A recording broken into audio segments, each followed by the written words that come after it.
Intervention du président égyptien. Nous sommes en ligne avec Riyad Sidaoui et merci d'être avec nous sur France 24. Vous êtes directeur du Centre arabe des recherches et analyses. Vous êtes en ligne avec nous depuis Londres. On va parler avec vous de la posture de Mohamed Morsi. On a eu l'impression qu'il voulait vraiment peser de plus en plus sur la scène internationale. Vous avez trouvé ce discours très ambitieux?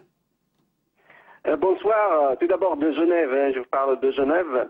Oui, je pense, c'est un peu aussi classique, il y a aussi des indices. Tout d'abord, je pense que M. Morsi, fasciné par avoir un nouveau leadership de la région, que l'Égypte s'impose comme la personnalité de Nasser, elle est fascinée par Nasser, le chef charismatique du nationalisme arabe, même que Nasser lui-même soit l'ennemi juré des frères musulmans dont M. Morsi fait partie. Je pense dans son discours, il a pris une distance claire et nette de l'axe Qatar et l'Arabie Saoudite. En fait, c'est l'axe le plus enthousiaste d'une intervention militaire directe en Syrie. C'est le même axe qui a encouragé l'intervention militaire en Libye. Monsieur Morsi, non, il a tendu la main à l'Iran et puis à la Turquie afin de s'éloigner de cet axe.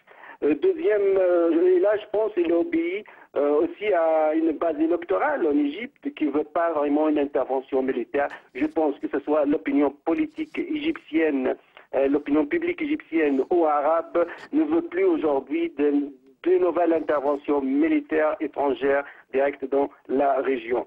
Pour la cause palestinienne aussi, il a insisté sur le fait qu'il faut respecter la cause palestinienne, qu'il faut soutenir les Palestiniens, mais ça ne cache pas aussi que c'est le même Morsi a signalé, a assuré à maintes reprises qu'il faut respecter les accords de Camp David avec Israël.